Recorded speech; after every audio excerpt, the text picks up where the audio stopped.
Waiting for a train. Roseley South Railway Station, Derbyshire. July the 29th, 2000. Hello everyone, the train will be arriving very shortly. There's an air of expectancy amongst the crowd enjoying the summer sunshine. The event, which thousands of people in Derbyshire and beyond have been talking about for months, has finally become a reality. The world's most famous steam locomotive, number 4472 Flying Scotsman, is to be the star attraction at Peak Rail for a 9-day summer extravaganza.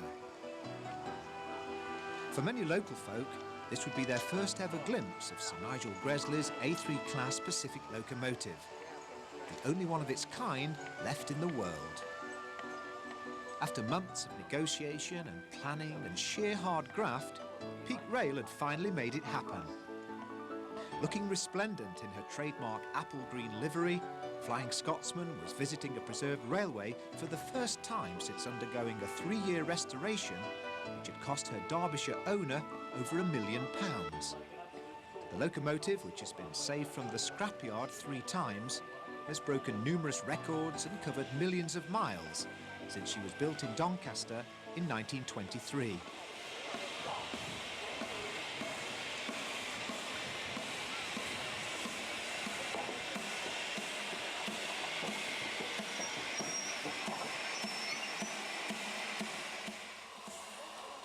Due to weight restrictions on the Derby to Matlock branch line, Scotsman had actually travelled to Peak Rail by road, arriving 2 days earlier.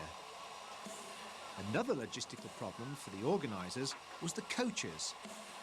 Peak Rail's own coaches are vacuum braked, but these days 4472 is air braked. The popping sound you can hear is the exhaust from the air compressor. The problem was solved by hiring a set of dual-braked coaches, which had also arrived 2 days earlier. In fact, Thursday the 27th of July proved to be an eventful day in more ways than one. Looking like a scene straight from the railway children, Cromford Station, 3 miles south of Matlock, has changed little over the years. At around 20 to 8 on the Thursday morning, the rural calm was shattered by the arrival of the said coaches, which were being hauled north from Derby and through to Roseley by a GWR pannier tank engine, the first time such an event had happened since the branch line was axed by Beeching in 1968.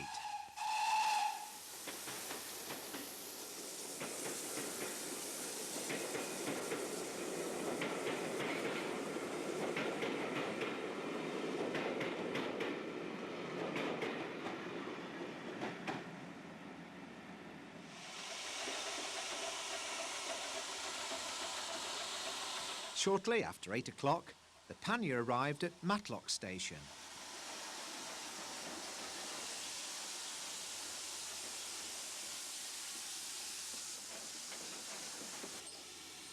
After a brief stop, it was full steam ahead to Darley Dale.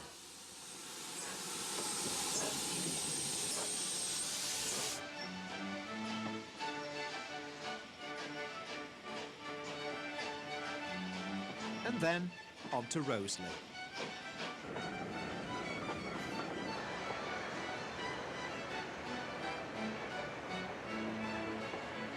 So why use a pannier to haul the coaches? James Shuttleworth from West Coast Railways, who'd masterminded this part of the operation, explains. Well, the problem we had to contend with was the rail track have put a number of restrictions on bridges, load restrictions on the bridges on the branch. Normally the branch from Derby to Matlock is operated by sprinters, and they're of course much lighter than loco-hauled locomotives themselves. And so when Railtrack flagged it up with me that to deliver the coaches we would have to use, well, initially they specified a Class 20 diesel, which we were unable to obtain. We had to look at another way of doing it, so I got the book out and I thought, well, what is registered and certified to run on Railtrack, and what can do the job and satisfy the criteria. There's no point going into head-to-head with people. We thought, well, this is what they've said, this is what we will do. And there was a bit of a sharp intake of breath when I got back onto Railtrack and said, this is what we propose to do, and they said, fine. And from then on it was, well, relatively speaking, plain sailing. Meanwhile, the star of the show, like the carriages, was also travelling from Carnforth in Lancashire, but by road. Weighing 90 tons without her tender, Flying Scotsman was too heavy to travel up the branch line to Matlock. She arrived at junction 30 of the M1, the Chesterfield turn-off, early in the afternoon.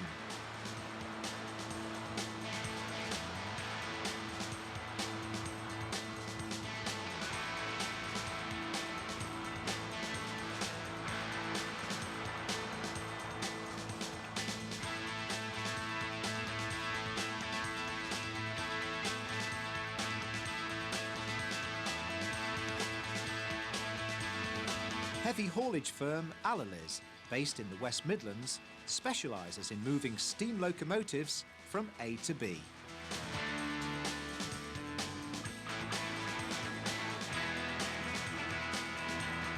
Negotiating some of the roundabouts in the middle of Chesterfield proved to be quite a challenge for the driver.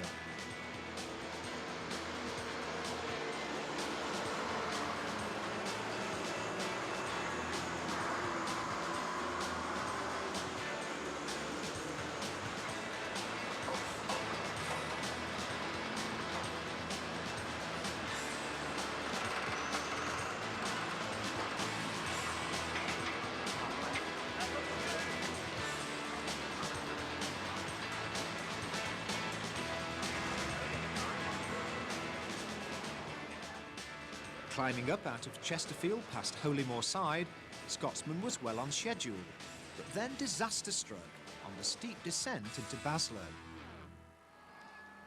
The last thing you want hauling 90 tons of locomotive down a long hill is a blowout, but that's exactly what had happened, and the driver had no alternative but to stop. The roadside drama had caused quite a stir. Is there any way you could have pressed on as it was? No, you'd end up pulling the other wheel off, see? Yeah. There was too much weight on that one tire and just ripped that one off then. Yeah. Did you say a rude word like "oh bother" when you heard it go? Words to that effect then, yeah. Because you've had a long day, haven't you? Just briefly tell us how long you've been going. We set off about 8 o'clock this morning, just after. So it was a long day, yeah. And little did we know, it would turn out to be the longest day. By now it was late afternoon and still no sign of a puncture repairman. We've just been down to where it's supposed to be going to later on, and it's we came all the way back trying to find it when we heard it had got stuck on the road. So You come up from Roseley then? yeah, there's a lot of people waiting there for it. They'll be waiting a long time at this rate. What's it like in Bakewell at the moment? Not bad, but it's not going to be easy getting through it, I don't think, later on. The crowds of people waiting at the roundabout for this to arrive, all sitting around eating their ice cream, drinking a beer. They're going to have a long wait by the look of it. Absolutely wonderfully impressive. Yes, to see the size of these driving wheels, it's like you say, you don't get an idea of it really unless you're close up like this, but it's magnificent. I just wonder whether our country can produce anything like this again, or if we've run it down so far now manufacturing that we can never produce this again. How important is it that something like this, part of our heritage, is preserved? It's just as important as any painting or any cathedral. This is what has made this country great. The Industrial Revolution is what made this country great. And this is a bigger part of the Industrial Revolution as anything. News of the crisis had spread and crowds continued to flock to the scene to catch a glimpse of the stricken locomotive. They weren't all locals either. We're on our way up to Edinburgh, in fact, stopping off in Bakewell on the way. And we heard on the radio that there'd been a hold-up, and that's what had been causing it, and we just came around the bend here and saw it and stopped. Don't know how to change a puncture, do you, on a low loader? No, no, actually I don't, but it'd be interesting anyway. That's what we're thinking, yeah. So what made you stop and have a look here? Oh, it looked pretty impressive. I had heard about the Flying Scotsman in reading in America, and I couldn't believe that we saw it on the lorry passing by, just driving around. So we wanted to stop and take a picture of it. I used to watch them put the tyres on those in the loco works in Derby. It used to have 100 gas rings. They used to lower the wheel onto the tyre after they heated the tyre up to expand it, and then drop the wheel on it and let it cool. After a wait of around 3 hours, the new tyre for the low loader finally arrived, courtesy of John from ATS in Rotherham.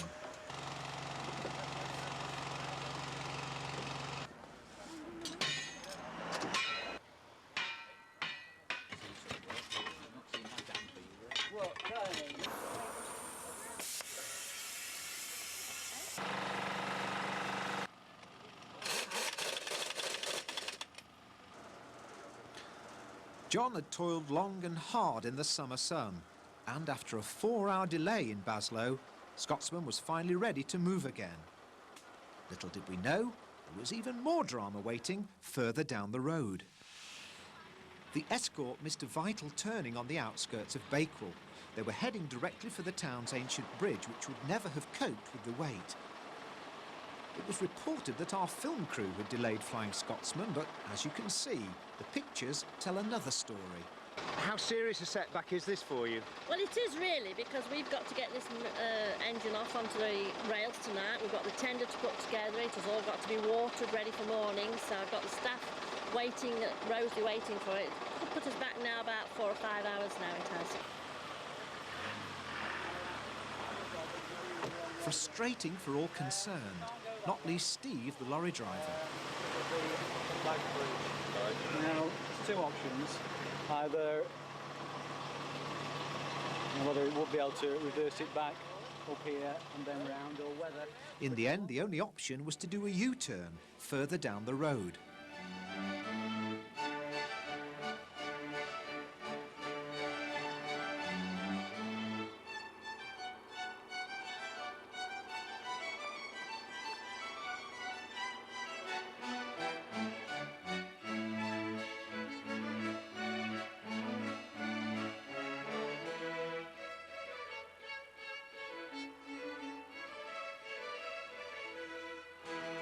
During her colourful history, Flying Scotsman has covered over 2.5 million miles, travelling the world from San Francisco to Alice Springs. This journey through the Derbyshire Dales was beginning to take on a rather surreal quality. By now, we were back on course, if well behind schedule, and once through the Hassett roundabout near the old station yard, it was on to Ashford in the Water, a quick left turn on the A6 and down to Bakewell. Piece of cake, really.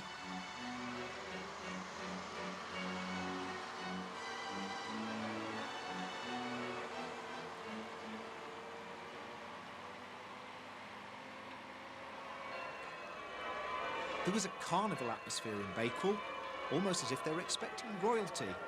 Initially, many people in the waiting crowd were stunned by the awesome size of Scotsman as the legendary locomotive weaved its way through the ancient market town. The abnormal load, and they don't get much more abnormal than this, forced to go the wrong way round the roundabout.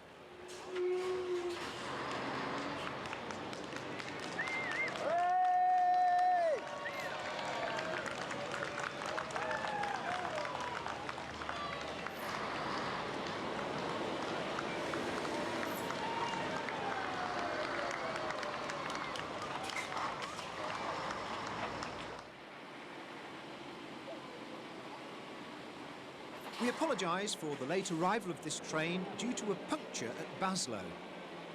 Makes a change from leaves on the track or wrong kind of snow, doesn't it?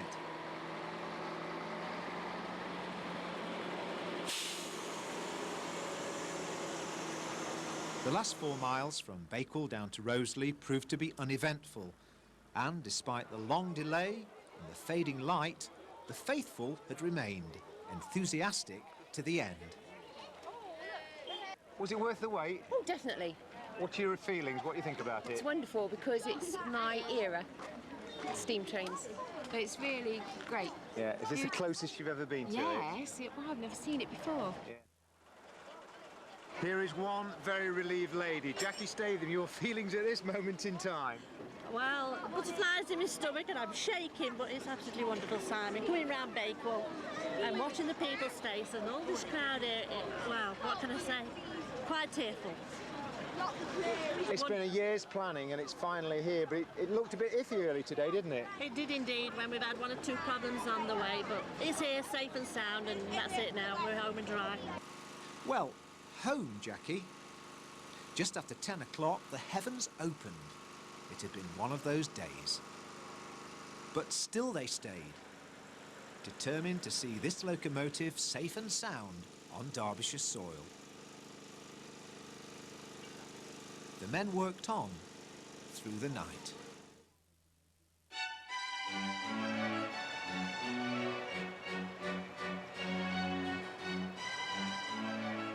I think we're getting there, Jackie. Good morning to you. Good morning. Good morning.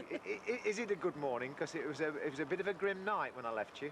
It was a grim night. I mean, when it got delivered at 9 o'clock last night, as you know, it was pouring down with rain. We've had thunder, lightning. Then the tender didn't arrive till about 11:30.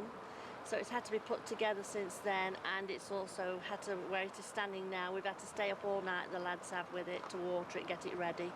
Bit of a grim night, but never mind. The sun's shining again this morning, so it's all right. How do you think she looks this morning? Brilliant this morning, lovely, in the sunlight. It really does. Gorgeous, yeah. And a wonderful day for all your volunteers. Yes, it is indeed. And for the three boys who've been up all night, I mean, how can I say thank you to them enough? They've worked very hard to get it ready. It'll be ready on time for tomorrow morning now. Alan, is it a coincidence that you're leaning on the buffer? Are you knackered? You could say that. If I didn't lean on this buffer, I'd probably fall over. Tell us what sort of a night you've had, because when we left Flying Scotsman last night, it was teeming with rain and they hadn't even unloaded it. Talk us through the night, would you? Wet, cold and hectic about sums it up. And loco turned up at 9, tender about 11. Started putting the water in the loco virtually as soon as it turned up. 4 o'clock in the morning before it got enough in. How much extra pressure did it put on you? The fact that Scotsman was late arriving and then you were in the dark and then it was raining? It didn't help. We'd have preferred it to arrive middle of afternoon, so we've done it all at daylight. It doesn't help trying to do everything at dark at all. Wet, a long night and not a lot of sleep. And pretty much straight into what we've got arranged for today. Yeah. There must be a sense of satisfaction. It's a job well done this morning, even though it was a long night. There will be when we're finished. Not finished yet. I need to test this stop to make certain this piping through works, you see. Wound on where you wound it that way then? We need to test the stop tonight. Handbrake's off. Right, handbrake's off, is it? Right, they've done the tender, they're okay. Got that far, yeah. Have you got that far now? You're right, Dave? Yeah. Right, yeah, we've done that. Okay, Roland, that's fine. After dinner, I'll see you at Darley-Dale, because Tony's here at 11 o'clock. Okay. All right, Roland, see you later. Bye.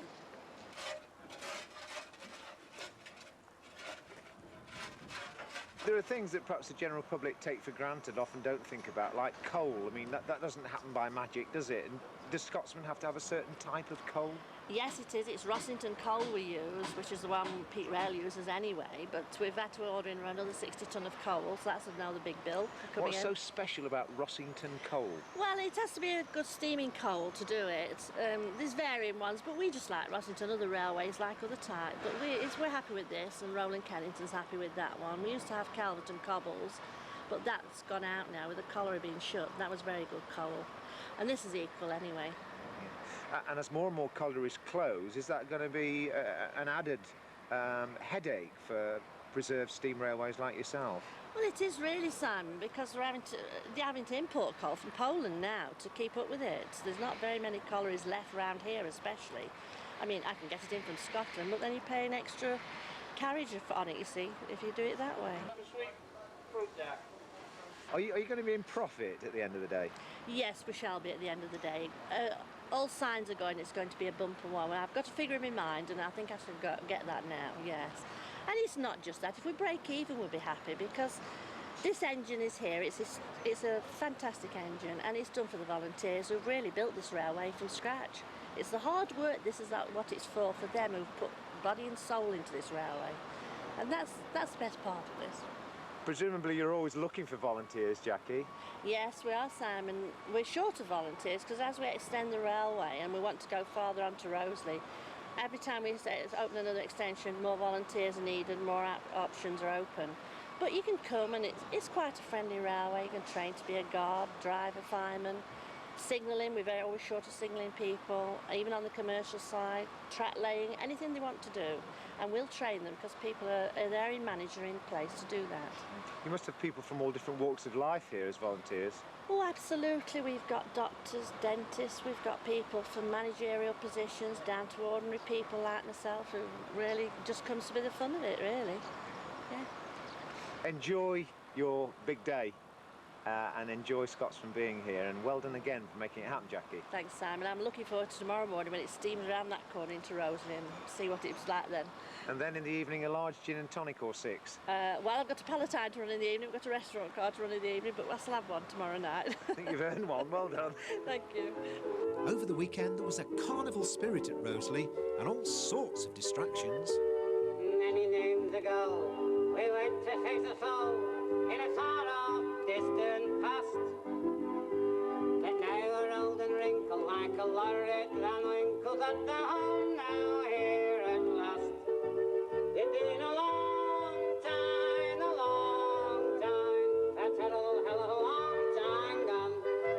It was the wrong time to leave the little wife, to leave the little sweetheart at the right time of the life. And when she needs me and she greets me with a hello darling, now we'll carry on.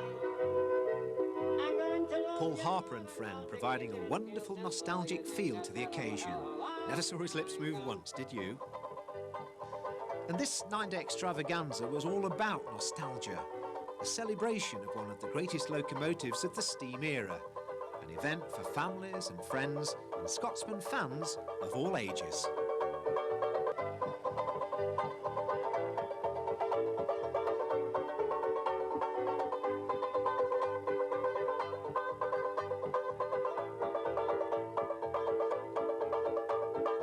If you're the owner, you get to ride on the footplate whenever you want. Dr. Tony Marchington had the courage and the vision to buy Flying Scotsman in 1996 and restore the locomotive to its former glory. Saturday morning, Roseley Station as the first passengers arrive. Fairground rides, steam crane demonstrations and live outside broadcasts from Peak 107 FM all added to the colour of the occasion, as the first excursion of the day left for Matlock with Tony Marchington on board.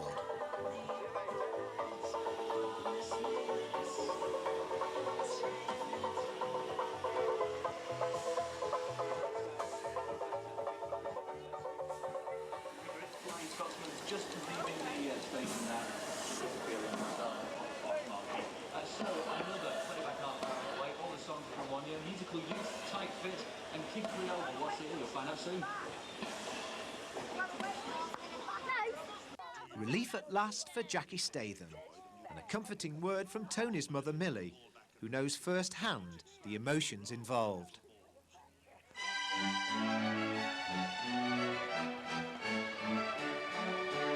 With the steam extravaganza finally underway, classic photo opportunity for the waiting fans, as Flying Scotsman steams into Roseley on the return journey.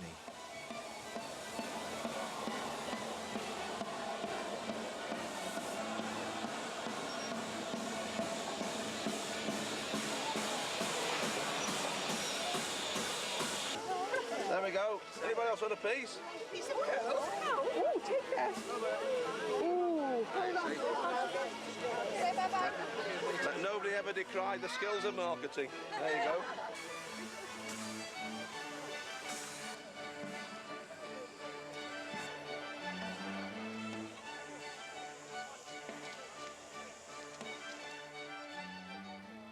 All aboard, and off we go again. On the southbound journey from Roseley down to Matlock, the carriages were hauled by Peak Rail's Hunslet Austerity 060 locomotive, number 68012, which the railways owned for the past 25 years.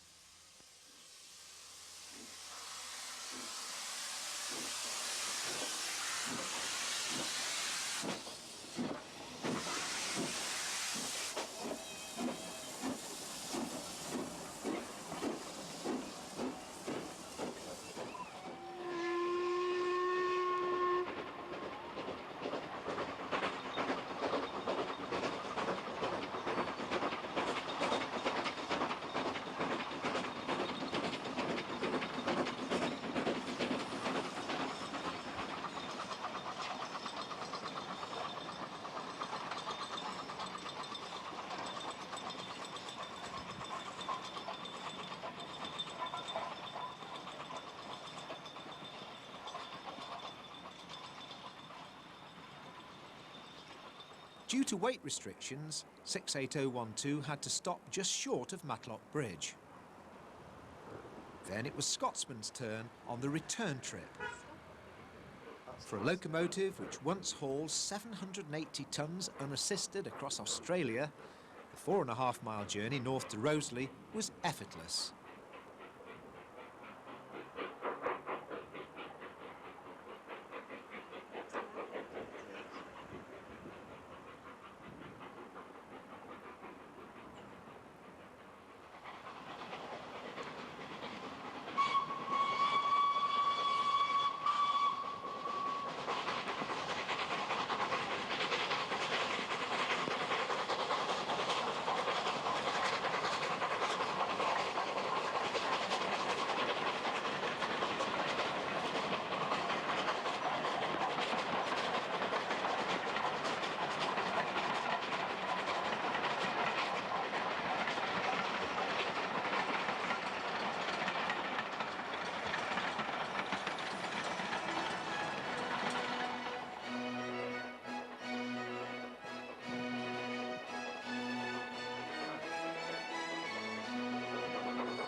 On Sunday, a hero arrived.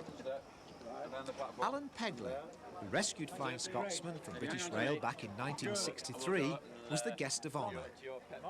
The man who saved Scotsman from the scrapyard is now 80, and Peak Rail's Jeremy Clegg helped him along the platform for a special photo call. I better start stepping out, hadn't I? Because we haven't got a lot of time now. No, don't worry. I'm still going strong. Look at me, Alan. Open out the glass. The engine's now 77 years old, and I've recently had my 80th, so I can still just about keep the engine in order, if you know what I mean, but not by very much. When I saw you on the inaugural run, you said something very impressive, that it came over Stoke Bank at over 60 miles an hour, towing 50 tonnes, 500 tonnes. And the chap who was driving it is here. He's one of the people I've been reminiscing with. Where is he? David Court. Let's have him in. Come on, David. Here he is. He's the man himself. Yeah. Just tell us briefly. We'll talk to you about America, but you and David go back. Hi, David. You and Alan go back a long way. Briefly, when did you start firing for Alan? Well, 63. 63, absolutely. He's got a good memory. 69 we were in America and he was firing all the time then. Absolutely. Yeah. 2,200 miles? Yeah. Well, more than that. Another... That particular leg that you did was 2,200 miles. Yeah. We went another 500 mile over that from Houston to West Slayton. And travelling to some fairly exotic places with some fairly exotic passengers, I would have thought. Oh, yes, some of them, but they were mostly exhibitors of British goods. We didn't get a lot of passengers as such, but we had a very interesting time. Yeah. Absolutely. And we met all the astronauts down at Houston. It was the time in 1969 when they were doing the moonshots. Without Terry, we would have none of the archive film of it being in America at all. And I know Terry was a great support to Alan when he was there, and also to Bill McAlpin when it was Fresh Bright. Yeah, he was a fresh-faced teenager, of course, when you were filming Scotsman coming back from America. How well do you remember it coming through Derbyshire? Well, I met it at Liverpool in the snow. And Bill McAlpin had a film made bringing it back from America before coming home. And all the shots from the snow in Liverpool, right up to the end of the film, are mine, all taken absolutely as an amateur, but put together professionally. There were 79 other engines like this, and all the others were cut up. It is the only survivor. It is unique. We're moving backwards and forwards here on Peak Rail, and anybody who's listened to the locomotive, when it goes backwards, you hear that clank, clank, clank, clank, clank, clank of that Gresley motion. This motion is in perfect working order, and it still goes clank, clank, clank, doesn't it, Alan? I don't know why it does that. It's a very distinctive noise. We've got a unique set of people here. We've got a former fireman and driver, David Court, Terry Robinson, who's done all the filming, Dr. Tony Marchington, who bought the locomotive, restored it, saved it from the scrapyard again. Its original saviour, Alan Pegler, and Jackie Statham and Jeremy Clegg from Peak Rail have made it happen. Give them a round of applause. We said goodbye to Alan Pegler, who'd been a big hit with the crowd. And so was this little routine. Now I go into cleaning to earn an honest bob. For a nosy Parker, it's an interesting job. Now it's a job that just suits me. Window cleaner you would be if you could see what I can see. When I'm cleaning windows, honeymooning couples. You and I are happy to do things together. When I'm cleaning windows, in my profession I'll work hard, but I'll never stop. Climb this blinking railroad till I get right to the top. Says the first time I've seen The ship's ride, it looks divine. The bridegroom he is doing fine. I'd rather have his job than mine. When I'm cleaning windows.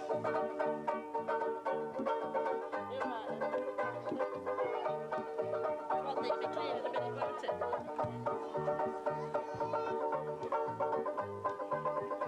We've got the mist a bit there, In my profession I'll work hard, but I'll never stop.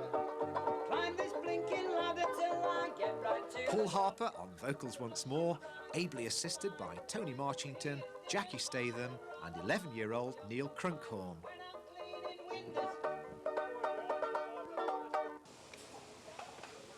The 9-day extravaganza attracted over 20,000 visitors, and Peak Rail deserves full credit for making the Flying Scotsman accessible to such a large number of ordinary people.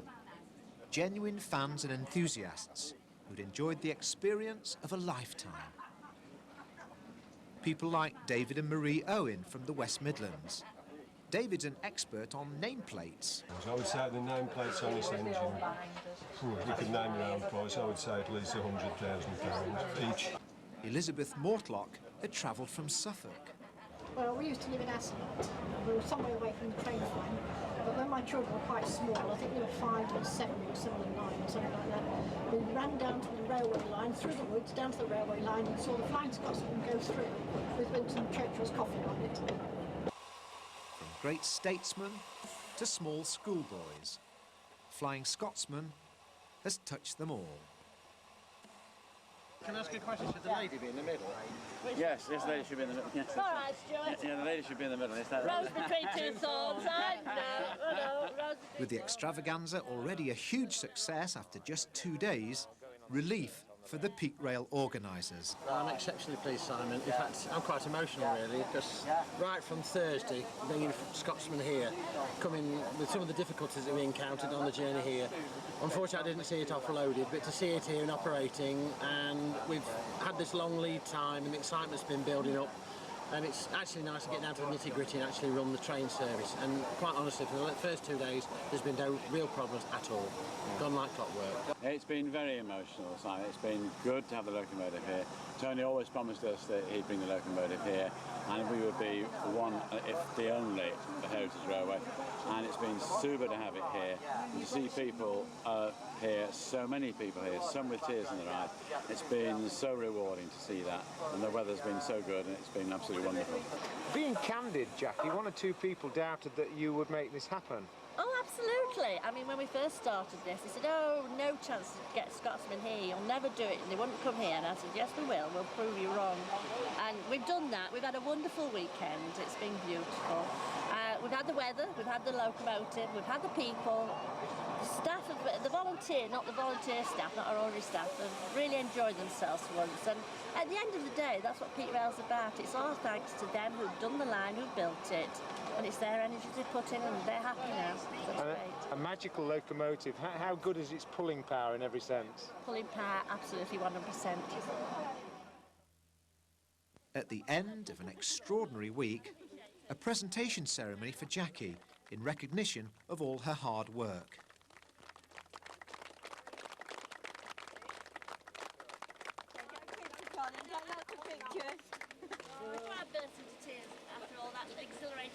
And finally, one for the family album. All right, I know it wobbles. I took this one. It's a fantastic engine, and it's done for the volunteers who've really built this railway from scratch.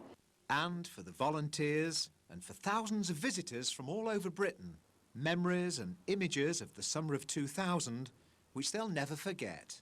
The week the world's most famous steam locomotive came to Peak Rail in Derbyshire.